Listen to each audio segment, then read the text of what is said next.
actúan con sevicia. Sorprenden en una calle concurrida. Aceleran para golpear con contundencia. No diferencian entre niños, jóvenes o adultos. Cualquiera puede ser víctima de su atrocidad. Parecen tener claro que un automóvil, una camioneta o furgón pueden sembrar terror y muerte como si se tratara de un arma letal. Así operan los criminales que han decidido en la época reciente acudir al brutal método de atropellamiento masivo. Sin acudir a explosivos, buscan hacer un daño de alto impacto. La utilización de instrumentos que no pueden ser consideradas armas convencionales o armas que tengan algún tipo de privación en el derecho internacional, es la utilización de un vehículo o como se hizo el 11 de septiembre, la utilización de unos aviones para causar el mayor daño posible y evadir las sanciones preventivas de los servicios de inteligencia. La macabra técnica de atropellos con vehículos son para algunos expertos un sello de microterrorismo, un terrorismo de bajo costo, fácil de planear y ejecutar por yihadistas o simpatizantes del extremismo islámico.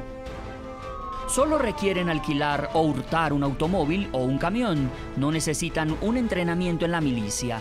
Basta su radical y peligrosa decisión de propinar el ataque. Estamos ante la mutación de los artefactos que utiliza el terrorismo, pero también por el otro lado el hecho de que no existan armas o explosivos quiere decir no solamente que la Europol, sino también las policías de los estados que forman parte de la Unión Europea, pues han logrado con cierto éxito, no en todos los casos desde luego, pero en la mayor parte del recuento que acaba de hacer la producción de NTN Noticias, no se observa la utilización ni de explosivos, ni de armas de fuego y ni tampoco de asalto.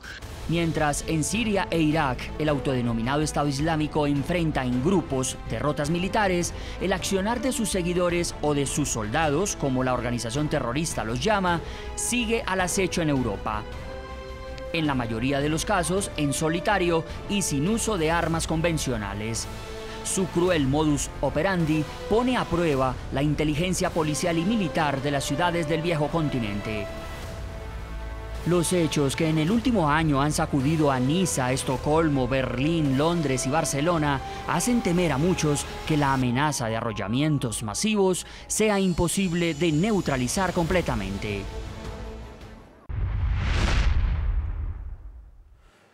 Vamos a otra latitud, a esta hora en Ciudad de México. Saludo a Alfredo Jalife, autor del libro Geopolítica del Yihadismo Global, especializado en relaciones internacionales, economía, geopolítica y globalización. Es profesor de la Universidad Autónoma de México y columnista de importantes diarios a nivel internacional. Bienvenido al programa La Noche, NTN 24. Un placer, Jefferson. Hay un punto en el que me gustaría hacer énfasis con usted, profesor, y es el que tiene que ver con los métodos. Veíamos en esta nota cómo muchos han hablado de un terrorismo de bajo costo, así lo han denominado.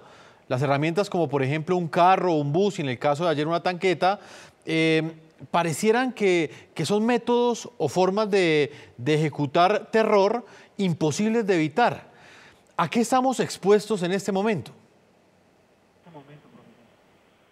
Bueno, yo no perdería el vista. Primero que nada, si vamos al símbolo del terrorismo del siglo XXI, que es el derrumbe de las dos torres gemelas y luego de una tercera torre de la que nadie habla, que sucedió en la tarde, estos fueron perpetrados por aviones.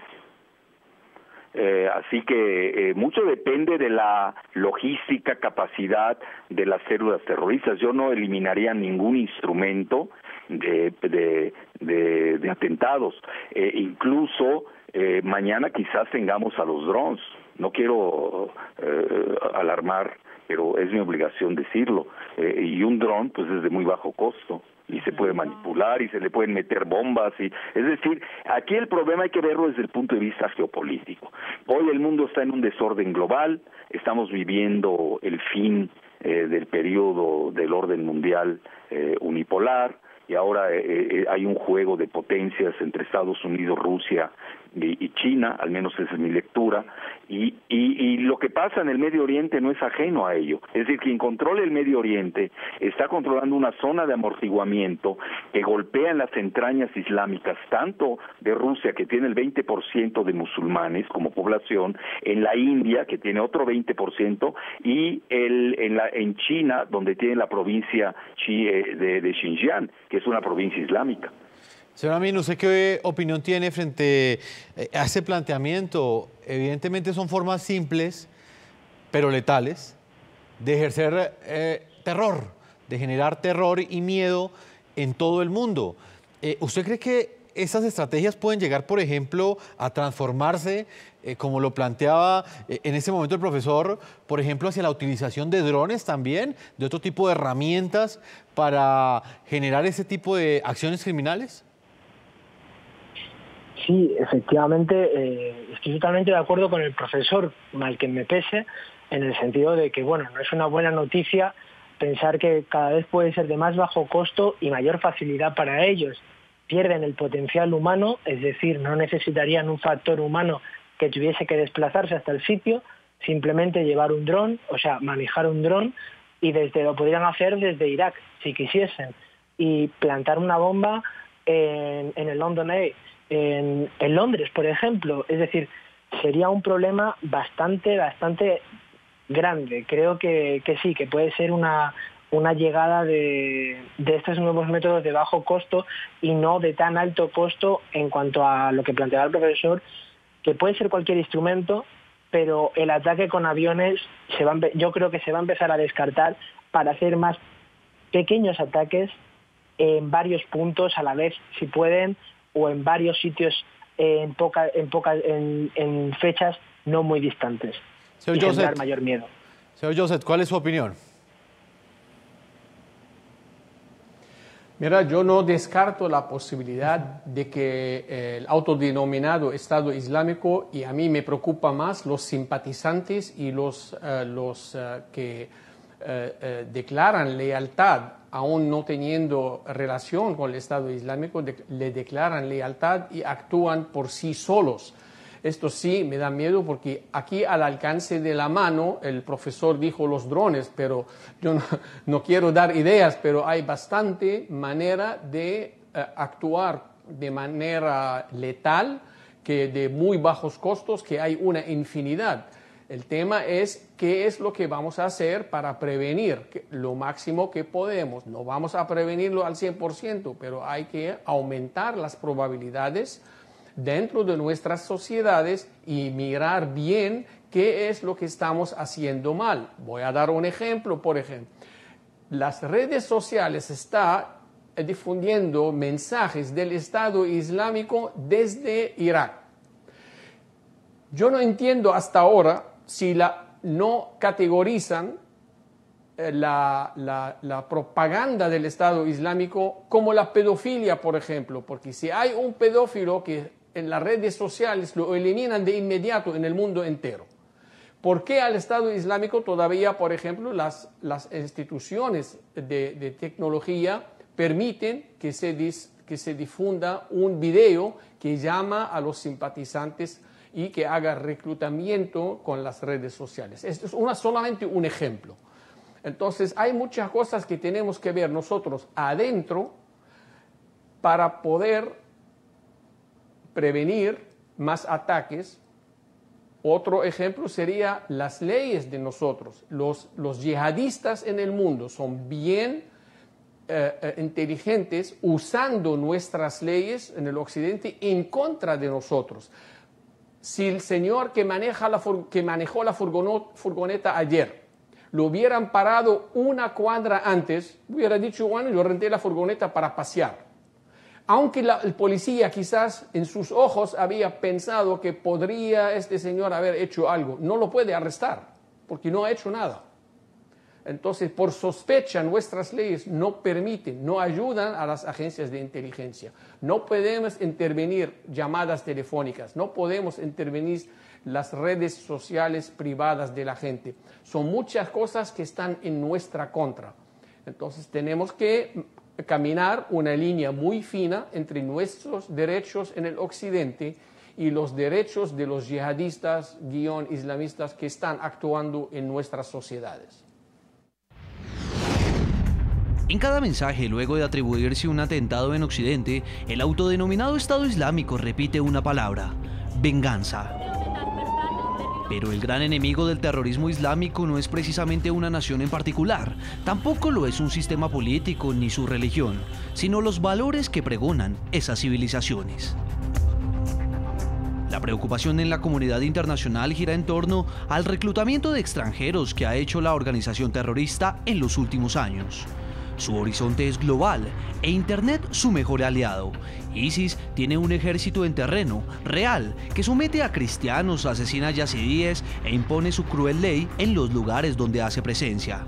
Pero también tiene un ejército online, amante al Facebook, al Instagram y con un gran número de tuiteros, todos amantes a la tecnología pero con fines repudiables.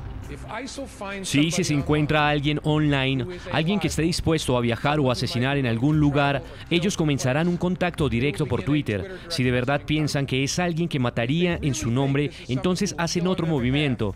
Pasan de un mensaje directo en Twitter a los que podemos tener acceso a través de un proceso, a un mensaje telefónico a través de una aplicación que está encriptada. Es así como la red se ha convertido para el yihadismo en su principal campo de reclutas alrededor del mundo, un hecho que se evidencia en los más de 5.000 europeos que entre el año 2011 y 2016 habrían engrosado las filas de este grupo extremista en Siria e Irak y en cualquier momento podrían retornar a sus respectivos países según la Comisión Europea. Los terroristas que este jueves perpetraron la masacre de Barcelona y Cambrils formaban parte de una célula organizada, incluso familiar, pues sus actuaciones han tenido evidentemente más planeación que la actuación que puede emprender un lobo solitario. Profesor Alfredo Jalife, en Ciudad de México, a partir de este informe que acabamos de ver, incluso con las reflexiones que nos entregaba el señor Hash, desde Miami, queda la sensación de que en este momento la humanidad es más vulnerable que en cualquier otro momento de la historia, teniendo en cuenta estas nuevas técnicas de terrorismo. ¿Usted qué opina? Bueno, yo diría, es muy buena pregunta, Jefferson. No hay nadie que se salve, pero yo sí te contestaría que hay unos más vulnerables que otros. Sin duda alguna. Pero, por ejemplo, si tú me preguntas en América Latina, pues no hay un factor islámico real. No existe, es decir, las poblaciones islámicas son ínfimas, ¿no? No hay un... aquí nuestros atentados y todo, ustedes lo saben mejor en Colombia, son de otra característica. Y por fortuna ustedes ya entraron en un proceso de pacificación que nosotros les festejamos. Pero el Medio Oriente sigue siendo el teatro de batalla de esas tres superpotencias. Yo agregaría incluso hasta la India. Entonces, ahí está la zona del petróleo, el control de las rutas que conectan con Europa. Son muchos factores los que están en juego y luego no perdamos de vista que Europa, pues no es Europa, está conectada a Eurasia y además es vecina inmediata de África. Entonces, Latinoamérica, yo diría, para que todos dormamos bien esta noche, es la menos expuesta de todas en el mundo. Señor Amin, ¿usted qué opina de este punto? ¿Usted cree que el continente americano, específicamente Latinoamérica, está a salvo de este tipo de atentados terroristas? Algunos analistas dicen que no podrían llegar a darse ataques en contra de los países, pero lo que sí puede presentarse es ataques quizás contra esas embajadas de esas grandes potencias de Occidente que están en el continente americano. ¿Nuestro continente está a salvo del Estado Islámico? Muy buena pregunta. Estoy muy de acuerdo con lo que manejaba el profesor, pero yo hace poco pude estar haciendo unas pequeñas investigaciones sobre vuestro continente, el continente latinoamericano en concreto. Las posibilidades son ínfimas, es decir, estoy de acuerdo con el profesor, podéis ir a dormir tranquilos, pero hay que también ser honestos con otra parte de lo que viene a ser el yihadismo. Grupos como Hezbollah, que no es literalmente yihad, es más ideológico si quieres verlo, se han instalado desde hace muchísimos años en Latinoamérica, en países como Paraguay, se habla también de Venezuela. inclusive se ha llegado a comentar Colombia, pero Colombia no con tanta fuerza, la han utilizado más que para otra cosa, para lavado de divisas, para conseguir lavar el dinero y simplemente para eso. Ha habido atentados que se han conseguido no fructiferar y demás, pero no quita que se hable de que hay 10 millones de personas, por ejemplo, de origen libanés en Brasil, cuando Líbano solo tiene 4 millones de habitantes, Brasil tiene 10 millones de diáspora de libaneses. No hay que dejarlo fuera de órbita.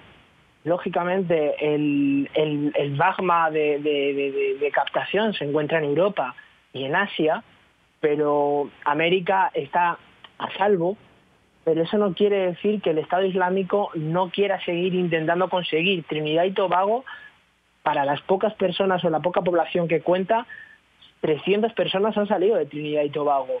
Es decir, son datos curiosos, cuanto menos, pero quiere decir que el Estado Islámico no se para y no deja horizonte. No se queda corto de miras y va a intentar captar todo lo que pueda. En principio, el continente americano, latinoamericano, está totalmente a salvo. Pues Amin Lejarza, en Bruselas, Bélgica, analista internacional y experto en temas relacionados con la persecución del terrorismo. Le agradecemos el tiempo que usted le concedió a nuestros televidentes del programa La Noche. A ustedes, muchísimas gracias a todos vosotros. En Ciudad de México, muchas gracias. A usted por haber estado con nosotros. Al señor Jalife, profesor Alfredo Jalife, muchas gracias por habernos acompañado con su análisis. A sus órdenes, buenas noches. Encantado. Vamos a hacer una última pausa comerciales. Cuando regresemos estaré con el profesor Joseph Hage, precisamente analizando el papel que juegan potencias como Estados Unidos y Rusia. Dos países, dos potencias donde hasta el día de hoy no han sido ejecutados atentados terroristas que tengan relación con el autodenominado Estado Islámico. Las razones las estaremos analizando cuando regresemos de comerciales.